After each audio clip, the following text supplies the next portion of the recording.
Intact ఉన్నాయి, ఈ lift system intact ఉన్నది. ఆ 3 బ్యారేజీల్లో ఒక బ్యారేజ్ మేడిగడ్డ, దాంట్లో 85 పియర్స్ ఉన్నాయి. రెండవ బ్యారేజ్ సుందిల్ల, అందులో 74 పియర్స్ ఉంటాయి. మూడవ బ్యారేజ్ అన్నారం, అందులో 64 పియర్స్ ఉన్నాయి. సో అన్నారంలో ఉన్న 64 పియర్సు బ్యారేజ్ ఇంటాక్ట్, సుందిల్లలో ఉన్న 74 పియర్సు బ్యారేజు ఇంటాక్ట్.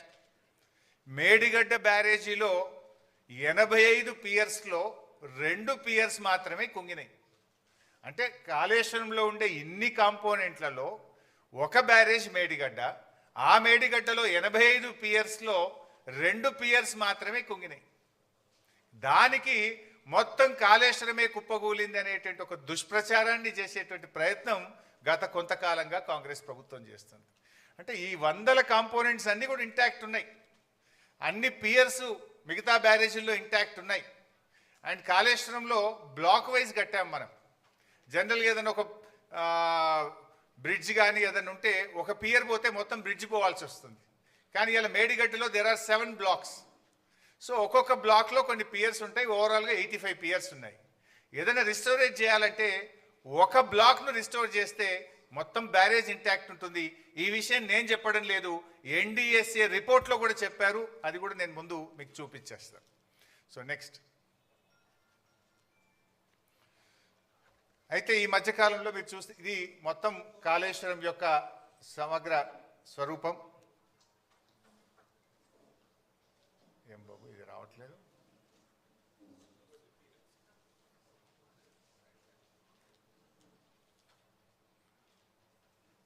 ఇది వస్తుందా బాబు? సో మీరు గమనిస్తే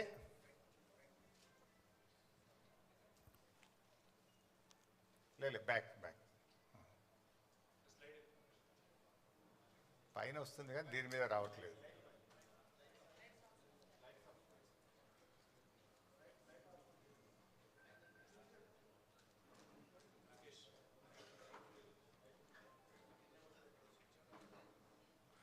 పర్లేదు, నేను ఐ విల్ ఎక్స్ప్లెయిన్ హియర్.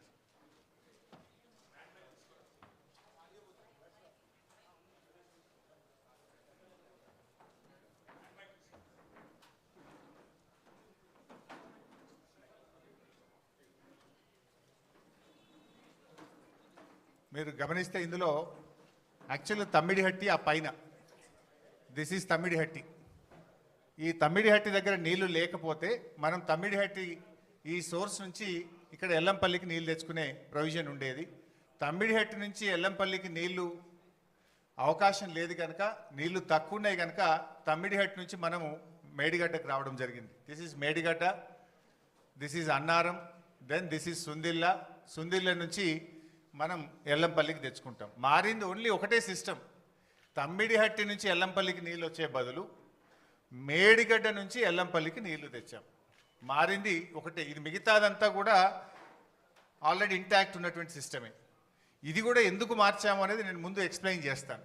అంటే దానికంటే ముందు నేను చెప్పాల్సింది ఏంటంటే, కాళేశ్వరం యొక్క గొప్పతనం ఏంటంటే, కాళేశ్వరంకు దేర్ ఆర్ 3 సోర్సెస్. ప్రతిసారి మేడిగడ్డ నుంచే మనము నీళ్లు తీసుకురావాల్సిన అవసరం లేదు.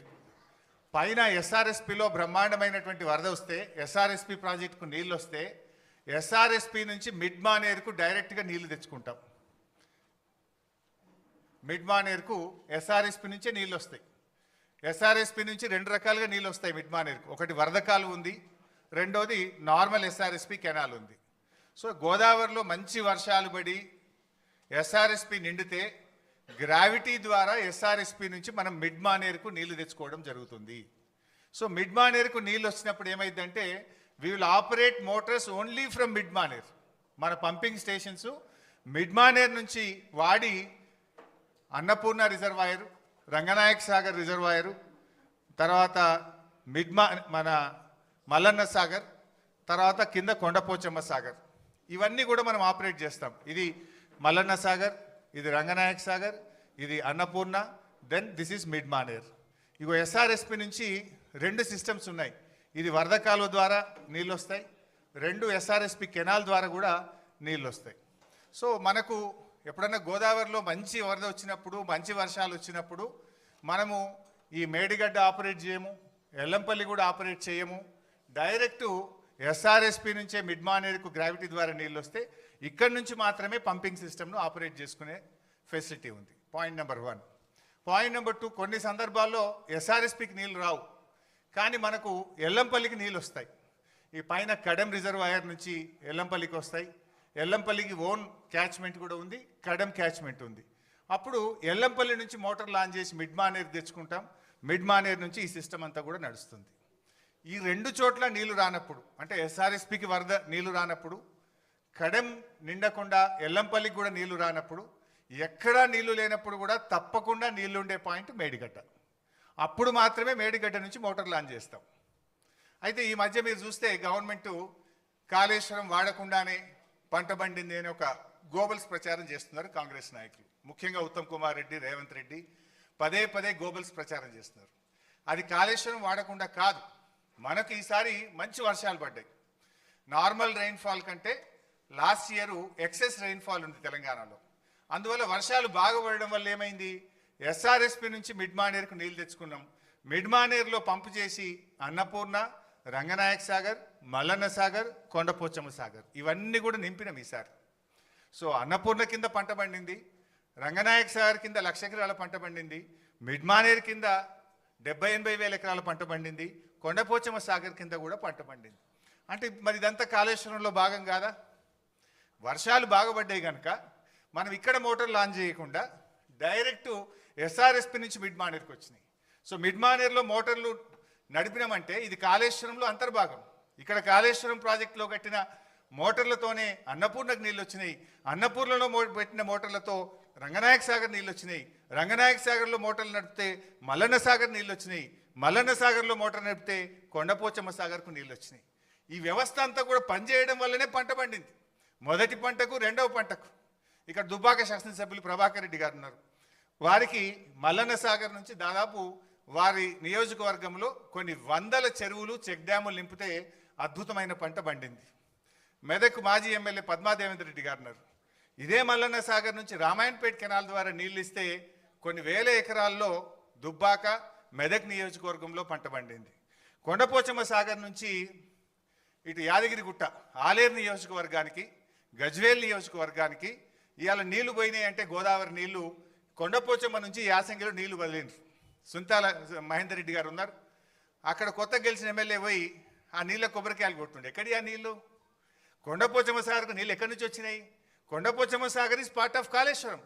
కాళేశ్వరం నీళ్ళు అక్కడికి వచ్చినాయి కనుక అక్కడి నుంచి కెనాల్ ద్వారా ఆలేరు నియోజకవర్గంలో మన యాసంగి పంటకు నీళ్ళు ఇచ్చినాము, సిద్దిపేట నియోజకవర్గానికి నీళ్ళు ఇచ్చినాము, సిరిసిల్ల నియోజకవర్గానికి నీళ్ళు ఇచ్చినాము. అట్లా కొన్ని లక్షల ఎకరాల్లో కాళేశ్వరం ద్వారా మొన్న పంట పండింది. అయితే వీళ్ళు ఏం ప్రచారం చేస్తున్నారు? కాళేశ్వరం వాడకుండానే పంట పండిందనే దుష్ప్రచారం చేస్తున్నారు.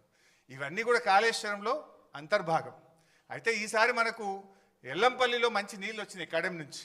సో ఎల్లంపల్లి మోటార్లు రన్ చేసి ఎల్లంపల్లి ద్వారా కాళేశ్వరం సిస్టమ్ పనిచేసింది, మిడ్ మానేర్ ద్వారా కాళేశ్వరం సిస్టమ్ పనిచేసింది. ఈ 2 సిస్టంలు వాడడం వల్ల ఈసారి బ్రహ్మాండమైనటువంటి పంటలు పండినాయి. వేలాది చెరువులు నింపినాం, వందలాది చెక్ డ్యాములు నింపినాం, నేరుగా కెనాల్స్ ద్వారా కూడా వేలాది ఎకరాలకు, లక్షలాది ఎకరాలకు కాళేశ్వరం ద్వారా ఈసారి నీళ్ళు ఇచ్చినాం. అయితే this year is a good year. వర్షాలు బాగుపడడం వల్ల మనము మిడ్ మానేర్, ఎల్లంపల్లి నుంచి మాత్రమే కాళేశ్వరం సిస్టమ్ నడుపుకున్నాము, దాని ద్వారా పంట పండింది. సో ఇప్పటిదాకా జరిగిన ప్రచారం ఏదైతే ఉందో వీళ్ళు రేవంత్ కానీ ఉత్తమ్ గారు చేసేది పూర్తిగా కాళేశ్వరం లేకుండా పంట పండింది అనేటువంటిది పూర్తిగా సత్యదూరమైనటువంటిది. So Kaleshwaram has 3 sources. మంచి వర్షాలు పడితే ఎస్ఆర్ఎస్పి మిడ్ మానేర్ నుంచి సిస్టమ్ నడుపుతాం, యావరేజ్ రెయిన్ఫాల్ ఉంటే ఎల్లంపల్లి మిడ్ మానేర్ సిస్టమ్ నడుపుతాం, బ్యాడ్ ఇయర్ అయితే, వర్స్ట్ ఇయర్ అయితే కూడా మనము మేడిగడ్డ నుంచి నీళ్ళు తీసుకోవడానికి there are 3 systems. Current bill మీద కూడా కొందరు మాట్లాడుతుంటారు. వర్స్ట్ ఇయర్ మాత్రమే మనము Medigadda to Annaram, Annaram to Sundilla, Sundilla to Yellampalli, Yellampalli to mid Maner మొత్తం సిస్టమ్ నడుపుతాం. సో గుడ్ ఇయర్ ఉన్నప్పుడు ఏమవుతుంది? ఓన్లీ 50% ఆఫ్ ద మోటార్స్ మాత్రమే నడుపుతాం మంచి వర్షపాతం ఉంటే. యావరేజ్ ఉంటే మనకు ఎల్లంపల్లి నుంచి నడుపుతాం, బ్యాడ్ ఇయర్ ఉంటే మేడిగడ్డ నుంచి నడుపుతాం. సో అందువల్ల కాళేశ్వరంకు 3 సోర్సెస్ ఉన్నాయి. సో ఈ సంవత్సరం కూడా కాళేశ్వరంతోని వానకాలం పంట పండింది, యాసంగి పంట పండింది, భూగర్భ జలాలు పెరిగినాయి. మొన్నటిదాకా ఏదైతే కాంగ్రెస్ పార్టీ కాళేశ్వరం లేకుండా పంట పండిందని చెప్పిందంతా కూడా పూర్తిగా సత్యదూరమైనటువంటి విషయం. ఇన్ఫ్యాక్ట్ బీఆర్ఎస్ గవర్నమెంట్ రాకముందు ప్రాజెక్టుల ద్వారా చెరువులు నింపే ఫెసిలిటీ లేదు. కానీ కేసీఆర్ గారు నిర్ణయం తీసుకొని దాదాపు 3200 తూములు కెనాల్స్కు పెట్టి వేలాది చెరువులు నింపేటువంటి ఒక కీలకమైన నిర్ణయం ఆ రోజు బీఆర్ఎస్ ప్రభుత్వం తీసుకున్నది. అందువల్లనే ఇప్పుడు ఈ ఫ్లడ్ ఫ్లో కెనాల్ ఇది కూడా ఒక రిజర్వాయర్గా మారిపోయి ఈ ఫ్లడ్ ఫ్లో కెనాల్కు రెండు వైపులా చొప్పదండి, జగిత్యాల, కొరుట్ల నియోజకవర్గంలో ఈ ఫ్లడ్ ఫ్లో ద్వారా కూడా పెద్ద ఎత్తున చెరువులు నింపే కార్యక్రమం కూడా జరిగింది. వాగుల్లో కూడా ముఖ్యంగా మొన్న కూడా నేను పంపినాం. ఈ మన మిడ్మానేర్ నుంచి మొన్న ఎండాకాలం దుబ్బాక నియోజకవర్గంలోని కుడవెల్లి వాగు నీళ్లు వదిలితే మన ముస్తాబాద్లోని అప్పర్ మానేర్ ప్రాజెక్టు నిండింది. అదేవిధంగా కొండపోచమ్మ సాగర్ నుంచి హల్దీ వాగులో నీళ్లు వదిలితే నర్సాపూర్ నియోజకవర్గం సుంతా లక్ష్మారెడ్డి గారి నియోజకవర్గంలో దాదాపు 10ల సంఖ్యలో చెక్ డ్యాంలలో వెల్దుర్తి, కొల్చారం, కౌడుపల్లి ఆయా మండలాలకు నీళ్లు వెళ్ళి బ్రహ్మాండంగా ఆ ప్రాంతంలో పంటలు పండినాయి. మన యాసంగిలో కూడా పంటలు పండినాయి. సో కాళేశ్వరం ద్వారా మనము యాసంగిలో కూడా బ్రహ్మాండమైనటువంటి పంటలు పండినాయి. సో కాళేశ్వరం వాడకుండా పంట పండిందని కాంగ్రెస్ చేస్తున్న దుష్ప్రచారం పూర్తిగా సత్యదూరమైనటువంటిది. నెక్స్ట్